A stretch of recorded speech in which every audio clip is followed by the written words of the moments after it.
feminista y así, ¿no?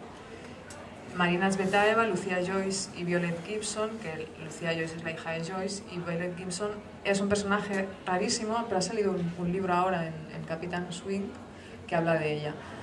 Violet Gibson era una mujer que era aristócrata irlandesa y en el año 26 estaba en Roma, era católica, a pesar de que su familia era protestante, se hizo católica, y estaba en Roma y vivió pues un poco el ascenso del fascismo y tal. Le cogió mucha manía a Mussolini y decidió pegarle un tiro.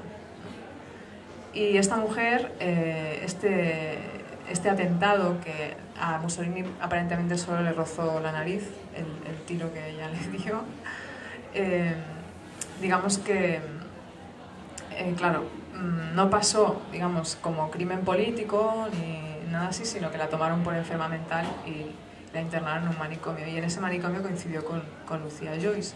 Pero no se sabe si existía o no existía una relación entre ellas, si se habían hablado, si se habían visto, si se habían conocido. Las dos murieron en el mismo manicomio. Anactoria es un personaje que aparece en un poema de Safo, ¿no? Y el último poema pues es un personaje que no tiene nombre. Todos estos personajes, ¿por qué los elegí? Pues porque a mí de alguna manera me llamaron la atención y me llamaron un poco entrañadamente, como decía antes en el otro poema, y había una cierta relación entre ellas, ¿no? Todas eran mujeres que habían explorado un poco un cierto abismo interior, ¿no? De alguna forma, a través de diferentes medios, a través de la poesía, dentro de los libros, dentro de las películas, ¿no? y en su vida, ¿no? En su vida real. ¿Y qué más me has preguntado? Pues, bueno, te decía que para mí hay como que tú escribes como desde dos lugares distintos, porque hay algunos poemas en los que parece como que tú hablas por ellas, sí, y hay otras veces en las que sin embargo te distancias y desde fuera hablas sobre ellas. Entonces, si responde alguna razón, algún motivo, o esa alternancia fue social así. No, la alternancia salió, digamos, de manera natural, y yo creo que también, no sé, de alguna forma es también practicar ahí el desdoblamiento, ¿no? Porque hablar en voz de otros a veces es peligroso también y es complicado, a pesar de que es un juego con lo literario, ¿no? Entonces supongo que la alternancia abre más campo también. Bueno, ¿tenéis alguna pregunta? Animaos. Sí. Bueno, si quieres, no, si alguien quiere, o igual al revés, o igual si quieres leer y luego igual con la lectura. Vale, pues sí. Leeré algunos poemas. No, tranquila.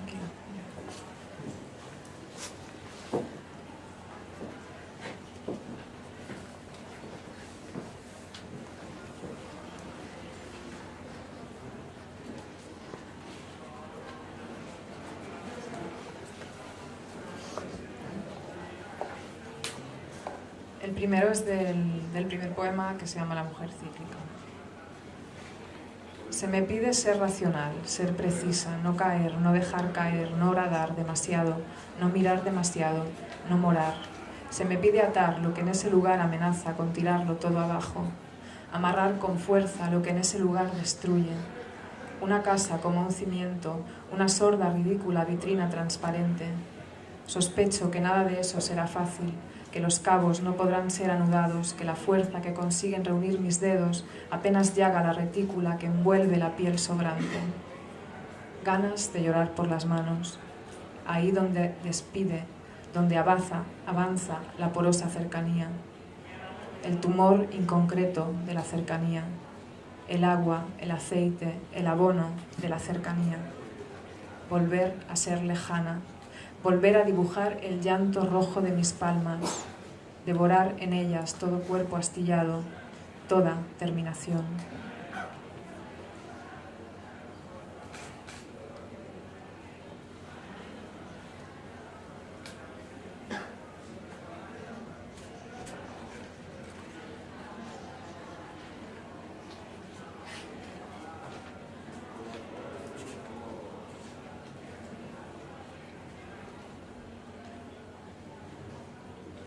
3 caminos.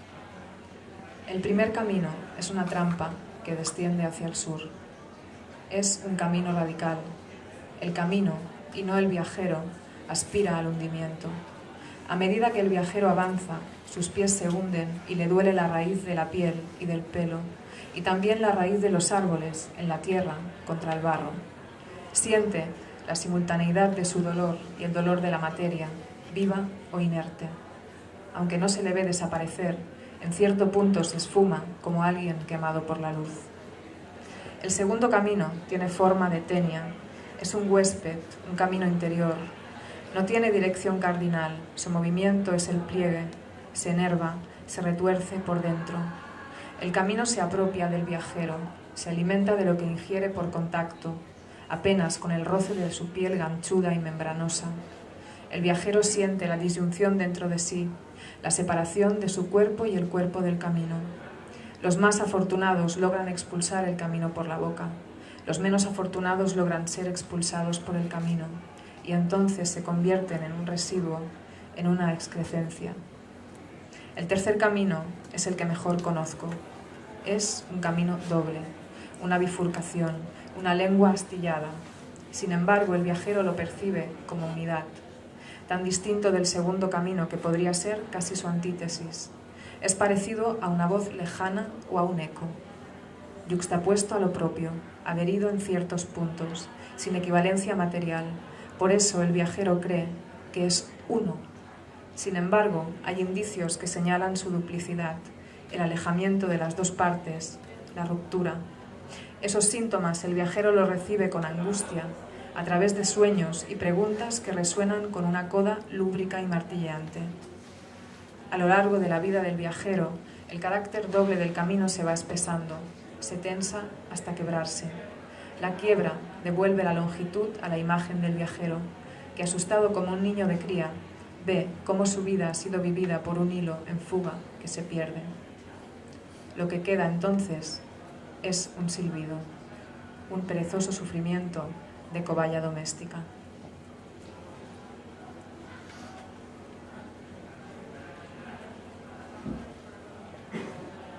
Permutaciones.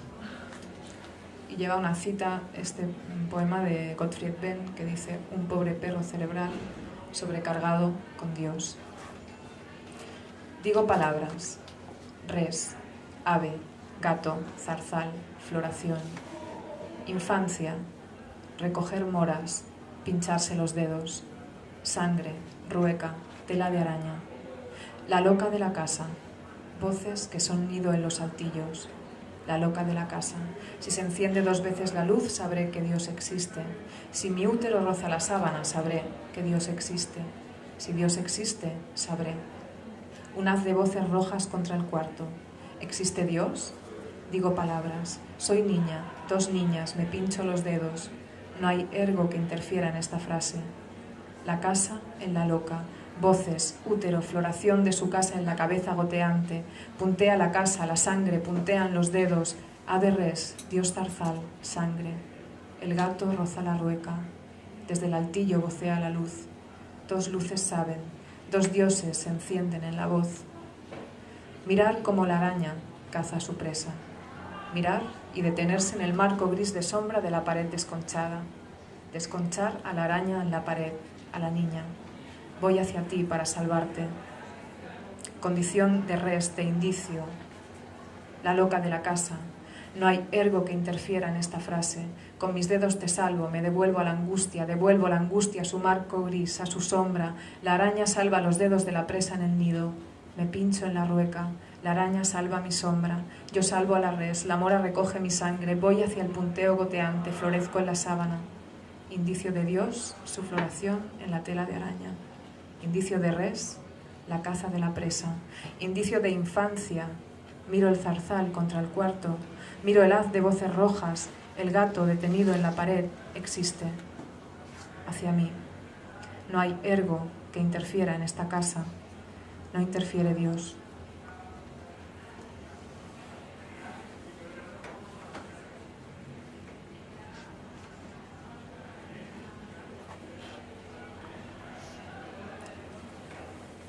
Corolario.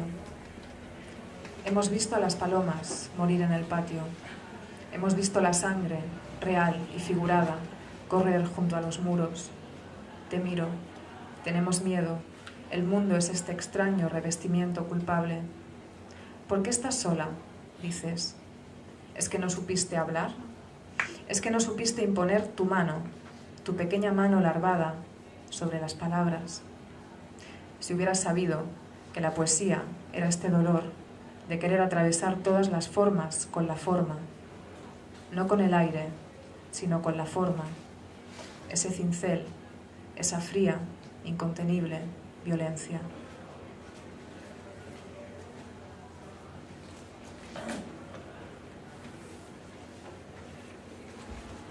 Termino con 2 poemas de la segunda parte, el de Alejandra Pizarnik, que es muy corto. Alejandra Pizarnik dejó escrito antes de suicidarse una nota, ¿no?, que hacía algo así como: solamente quiero ir hasta el fondo, solamente deseo llegar al fondo, ¿no? Y el poema pregunta: ¿y si el fondo no existe y en su lugar una trampilla morosamente perforada parpadea?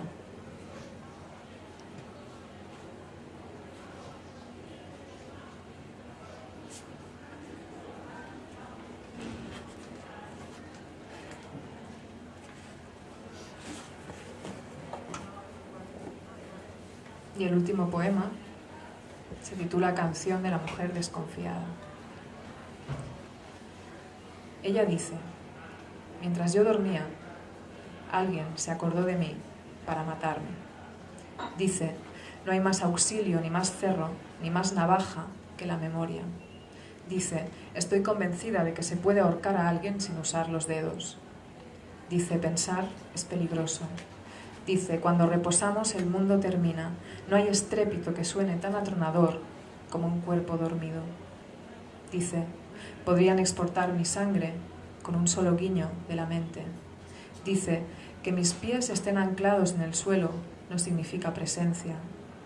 Dice: tú ahora podrías estar hablando con un cerebro insidioso, con un trozo de lumbre que te arrastra. Dice: no hay garantía alguna de que siga viva. El pulso puede ser la desinencia inacabable de mi muerte. Dice: cerré mis dientes para que no se los llevaran. Dice: podrías ser tú quien me ha matado. Dice: podrías ser tú el lenguaje que me expolia.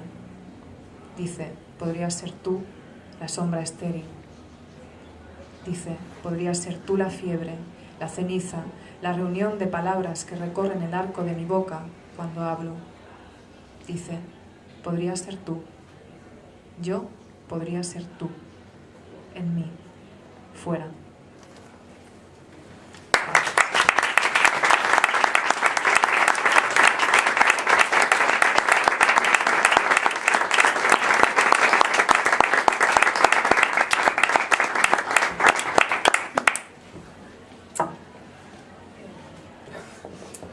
Bueno, pues no sé si alguien quiere decir algo, preguntar algo. Yo, de todas maneras, os doy las gracias por haber estado aquí acompañándonos, porque, no sé, me hace mucha ilusión que estéis todos aquí.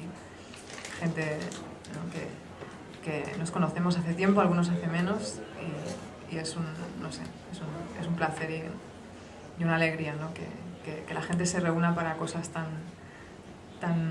pequeñas como esto, ¿no? Y si alguien quiere decir algo, pues que lo diga.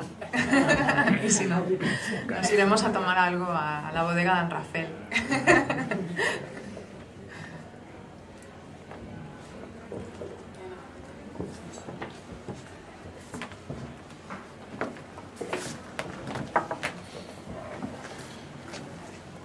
Hola. Bueno, yo quería hacer más que una pregunta, sería una especie de pequeña nota al margen con respecto a todo esto, porque es una pregunta que en realidad ya ha sido respondida a retazos en toda la conversación entre los tres. La pregunta tiene que ver con lo siguiente, ¿no? En el libro hay una especie de... Me da la impresión de que hay un espacio mental bifurcado, dividido en dos. O sea, hay dos partes claramente, ¿no? Las mujeres que tienen nombre y apellidos que hablan al final, y luego toda la primera parte, donde, en mi opinión, aparte de que estás tú pronunciándote con todos los procesos que habéis aquí dicho, en esa primera parte yo sí que percibo, si pegas un poco el oído al texto, percibes todas esas voces a las que tú rindes homenaje y en las que tú de algún modo te injertas, ¿no? Tú te injertas y te mimetizas con ellas, de manera que hablas tú y hay resonancias adheridas, ¿no? Hay una adherencia muy poderosa a veces, que si afinas el oído vas reconociendo, ¿no?, tu voz en armonía con otras voces, ¿no? Yo lo reconozco muy claro porque además, ya te dije, que cuando vi tu biblioteca, que es casi la mía, entonces reconozco todas las voces, reconozco a Marguerite Duras, reconozco a Ingeborg Bachmann, reconozco a Chantal Maillard, reconozco una serie de voces y otras más, Fleche Jaegui, por ejemplo, etcétera, ¿no? Entonces, esas voces están en ese espacio mental subterráneo, pero tú construyes en paralelo, con esa lógica doble, bifronte, el espacio mental visible de las voces que sí nombras realmente, ¿no? Las que están arriba de la sintaxis, del mundo y de la visibilidad, y las otras están abajo. La pregunta sería, para ti, ¿qué relación hay entre esas voces subterráneas y las voces visibles? O sea, si piensas que dialogan entre ellas a través de ti, como si tú hicieras una especie de puente o de mediación, en fin, ¿qué sientes a partir de ahí? ¿Cómo te posicionas respecto a eso? Y bueno, y si lo que digo tiene algún sentido, que quizá no sé.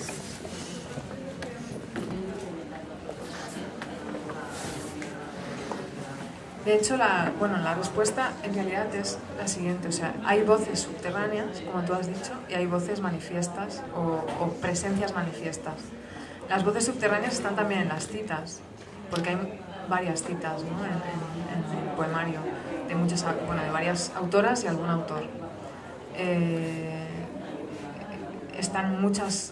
Hay muchas presencias que están insertas en el texto, un poco por lo que decía antes, ¿no? Porque el libro pretende ser una devolución, no algo hecho desde mí, para mí, y monopolizando la voz y teniendo el control absoluto del discurso, sino es una devolución y un agradecimiento también y un reconocimiento de las lecturas que yo he hecho durante los años, en los cuales están las autoras que tú has citado, están las que están citadas y están muchas otras, ¿no?, que de ahí se podría hablar también, ¿no? Digamos que eso es expreso, o sea, está hecho de manera expresa, porque el movimiento cíclico también tiene que ver con esa devolución, ¿no? El proceso que no se acaba, ¿no?, el proceso que no se agota y que, digamos que, por ejemplo, como las estaciones, ¿no?, hay un toma y un daca, ¿no?, hay una devolución, ¿no?, y una retirada. En ese sentido, digamos que todo sí está tramado y está pensado para que sea así. Y claro, es que no partimos de la nada, partimos de lo que otros eran antes que nosotros y lo que otros hicieron antes o simultáneamente a nosotros, y los que estamos juntos estamos haciendo, ¿no? Parece que cuando escribes un libro tienes que posicionarte como minuto cero, ¿no?, y matar a los padres y toda esta idea tan patriarcal de la jerarquía vertical entre el autor y los, digamos, los padres literarios que ha tenido, las madres literarias que ha tenido. Aquí no hay ni padres ni madres, hay líneas de continuidad difusas, hay un suelo inestable porque son personajes que no han sido precisamente, digamos, centrales, ¿no?, en la historia o en el canon literario, los que a mí me interesan. Y eso sí que responde un poco a un posicionamiento, claro. Entonces sí, es totalmente voluntario y totalmente consciente la devolución, y por eso, no sé, yo creo que es algo que quería hacer y que tenía que hacer, ¿no? Porque el primer libro que escribí tampoco sale de la nada, ¿no? Evidentemente que tampoco, pero ahí no había ese agradecimiento, y en este libro creo que sí pretende haberlo.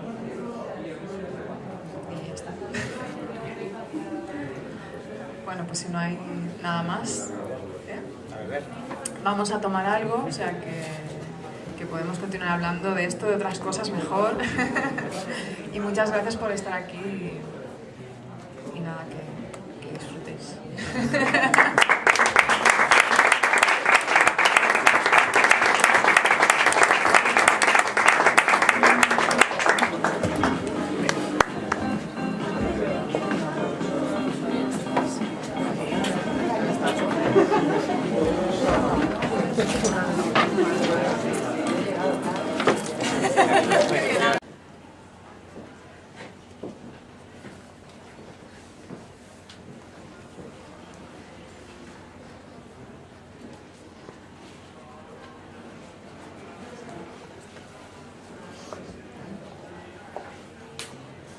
El primero es del primer poema, que se llama La mujer cíclica. Se me pide ser racional, ser precisa, no caer, no dejar caer, no bradar demasiado, no mirar demasiado, no morar. Se me pide atar lo que en ese lugar amenaza con tirarlo todo abajo, amarrar con fuerza lo que en ese lugar destruye. Una casa como un cimiento, una sorda, ridícula vitrina transparente. Sospecho que nada de eso será fácil, que los cabos no podrán ser anudados, que la fuerza interior, ¿no? De alguna forma, a través de diferentes medios, a través de la poesía, dentro de los libros, dentro de las películas, ¿no? y en su vida, ¿no? En su vida real. ¿Y qué más me has preguntado?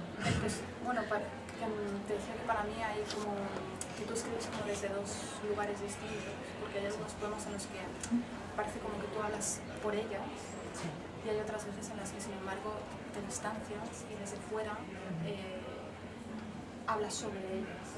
Entonces, si responde alguna razón, algún motivo, o esa alternancia fue surgida así. No, la alternancia salió, digamos, de manera natural, y yo creo que también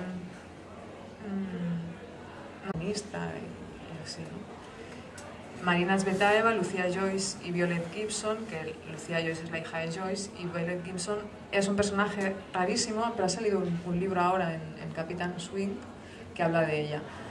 Violet Gibson era una mujer que era aristócrata irlandesa y en el año 26 estaba en Roma, era católica, a pesar de que su familia era protestante, se hizo católica, y estaba en Roma y vivió pues un poco el ascenso del fascismo y tal. Le cogió mucha manía a Mussolini y decidió pegarle un tiro. Y esta mujer, este atentado que a Mussolini aparentemente solo le rozó la nariz, el tiro que ella le dio,